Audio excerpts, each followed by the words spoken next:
because let's be real, I don't think WrestleMania should be 6 goddamn hours long. I don't think it should be 7 goddamn hours long. I think it should be 3 hours, 4 tops. Period. Well, I think there's a reason for that. I think 4 is fine. If you gave me a pre-show that didn't have any matches on it, like they did a couple years ago, I think it was... Or it was just hyping up the matches. I think it was 30 or so, but not just hyping up the matches, but you have different interviews, and you're doing it at Access. Like they did it at, I think it was 30. They did it at Access. They had different things. They kind of showed us Access. They kind of did, it was a true hype for WrestleMania. And I'd be okay with that. Because I remember in the old days of ordering on pay-per-view, and especially something like WrestleMania 2000, they had shown clips and bits and pieces from the previous WrestleManias, and they literally made it an all-day thing starting at like noon. Right. You know, if I got something like that, and granted, don't get me wrong, if you look at a schedule of the WWE Network, you get that. Right. You get that in their different programming leading up to kickoff. Right. But kickoff now has been, here, let's throw out 3 matches. I don't think they touched on every single match during the kickoff show, as far as predictions and things like that. So, if you take out those matches, you want to give me a 2-hour pre-show, fine. Give me a 2-hour pre-show. I'm okay with that. You want to, and then you want to give me a 4-hour show? I'm okay with that too. Right. But don't give me, retrospectively, an almost 7-hour consistent wrestling That's show. too much. It's too much. Because Way too even though today is my day. WrestleMania is my thing. NXT was mine last night. It's the only real true weekend I look forward to anymore in my life. God, my life sucks. But so from that side of it, don't get me wrong. Yeah, I'm glad. Hey, I sat here in a chair for not in the chair the whole time, but I sat here and watched for 7 hours the product that I love. It was like the perfect binge watch. Sure. But after a certain point, I was like, all right. We still have other stuff to do. It's just a long show, man.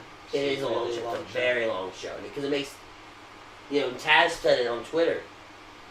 He retweeted somebody that said, doesn't WWE understand people work tomorrow? Yeah. He tweeted, doesn't WWE understand people have to work tonight? Yeah. It's a lot. You know, so... I don't get this content. I mean... Yeah. It's too much. It's too much. It's too much if you put the matches on the pre-show. Yeah, it's too much. I think pacing-wise of the night... And they put title matches on the pre-show to make you have to watch it. Right, which, from a publicity standpoint, that's the smart thing to do. Right. If your show wasn't running 4 hours after that. Right. You know, so... I think the night was pretty well paced. I think the crowd responded really well to most of the matches. Mm-hmm. It was really touch and go there during the Universal title match. We're skipping way too far ahead. Right, but I'm just saying. Yeah, that's the point I'm going to prove. So, overall, we're talking about the U.S. title match. KO won. KO's your new champion. I think Jericho's going to go away for a little bit, as he's earned it. Well, he's supposed to tour with Fozzy Fozzy for about 3 months, I think. Right. I think they're doing a 3-month, like, which is we're fine. gonna do like a show a night kind of thing. That's enough time to be gone since he just turned face and he ain't got oversaturated. And he's gonna take like 4 months off. Yep. Do the tour, take some time to get back in the ring shape. He should be back by like SummerSlam. Yeah, you'll see him coming if KO holds the belt till SummerSlam. We'll see a rematch then. You'll see the rematch then, Right. which I'm okay with. Yep, for sure. Okay with. So we transfer out of that match. By the way, scorecard tonight, created and designed by Chef. Don't look at that. Don't look at it, but it was actually really well done. I think this is going to become a thing for us now. I like it. It was really easy to make as far as getting people to blow it up. Yep. So we moved from that match to the Raw Women's Championship match. Bayley, Sasha, Disappointment. Charlotte. Disappointment to me. And listen, man, like, I love the Raw women. I really do. I legit watch Raw for the most part because of them. Because I'm so impressed with how they become center stage. The way they have, with the feud between Charlotte and Sasha, bringing Bayley up, Nia Jax. Not taking anything away from Nia, I think she's great, but she was not WrestleMania ready, and it makes me bitter. It's not even she was WrestleMania ready. She just was kind of thrusted into that. She's thrusted into it, and I don't like program. that. I don't like that. She could have fought anyone else. I think Dana Brooke should have been in the match. Yes. Over Sasha. Made more sense. For sure. Over Sasha? Or, sorry, over Nia. Made For more sure. sense. It would have made so much more sense because she's had interactions with all three of the girls from months ago. Yeah, but she would have to... Nope. She's a face now. She would have to win to get into a match. I don't see her winning against anybody. At least right You give her a couple wins before WrestleMania and she's in. What did Nia do to prove herself? She beat the freaking champion. So you don't think Dana could have beat the champion and got into the match the exact same way? She gonna beat Bayley? With interference? With cheap tricks? Because she hadn't turned on... She hadn't turned on Charlotte yet. Charlotte yet. If she turned face, like, after the fact, that would have been perfect. Because then she would have used Charlotte to get into the match. Yep. Turn face. And now the conversation at WrestleMania is Bayley, Sasha. These two are going to feud after the fact. Yep. And now Charlotte and Dana are going to feud. And we see those... Nia's not going to feud with anybody that's like in an little important way. bits turning and everything like that in the match. Yep. You didn't get that the same way. The match was a disappointment to me because I feel like it went on, like, it was really short for the amount of work that these women put in. And since they are the flagship women right now, not to get away from SmackDown Live women, they are the flagship women right now. The fact that the way Nia got eliminated was awesome. I think the game on Nia was smart. I think it was genius. It made Nia feel relevant to the match. The way that Sasha got eliminated, I missed it. Because we watched it on the buffer, we missed it too. Yeah. She hit the turnbuckle and they got a roll-up pin. The way that Charlotte got eliminated, like there was a lot of to the match. Now, the corkscrew moonsault was awesome. The corkscrew moonsault that Charlotte did was awesome. For sure.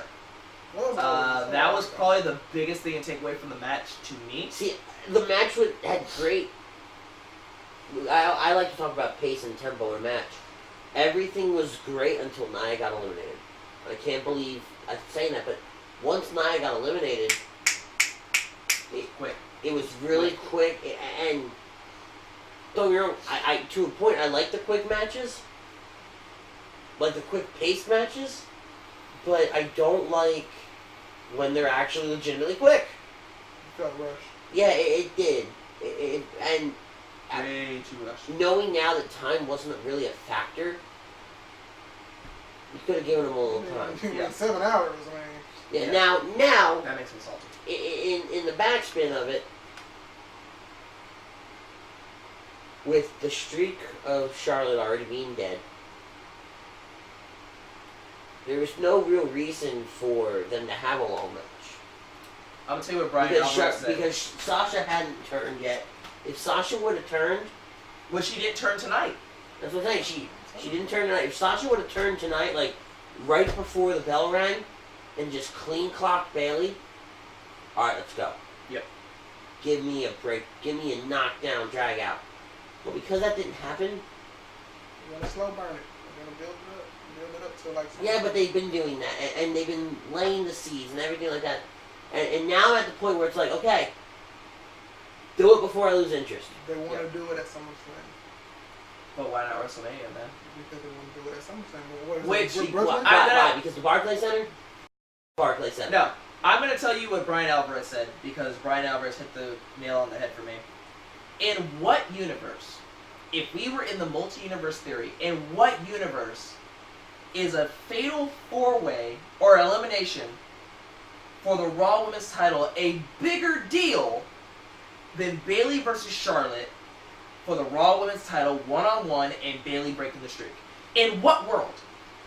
What world? I agree, and we said this what world? We said this at Payback. It was the wrong time It was the wrong time to give her the title. You let her lose her streak at Fastlane, a throwaway pay-per-view. That's what it was. And now we're here. The moment didn't feel nearly as big. It did not feel nearly Like as when Bayley important. won, I was kind of like, Cool, Yeah. whatever. we saw it coming. I mean, don't get me wrong, I wanted Sasha to win because Me too. I'm, like I said, I'm at that point. Turn Sasha, let her and Bayley fight for the next 3-4 months. Yep. Sasha needs to turn. And let's do it. Because I'm tired of the naive Bayley. I'm tired of I the hate when they make the face look like a fool, like they did with Becky, and I hated it. yeah. It So took I'm forever for tired Becky of to it. recover. I'm tired of it. I want it. I want it bad. I want it tomorrow night on Raw. That's because Sasha's boss character is a heel. They need her Exactly. as a heel. She can't be a face, man. Let her be a cheered heel if you want to do anything. AJ Styles is doing it. You guys ain't turned him yet. Like, let's be real. Crowd's gonna turn him. Yeah, eventually. But the next match after that was Drum roll, please. No time. Yeah, I think it was. the Raw Tag Team titles. Yes. Raw Tag Team titles. Cesaro Top and of the Sheamus night. versus Enzo and Cass versus the Club And right before the bell rings, versus your host, the New Day, Yep. show up. And welcome back, Matt and Jeff, the Hardy Boys.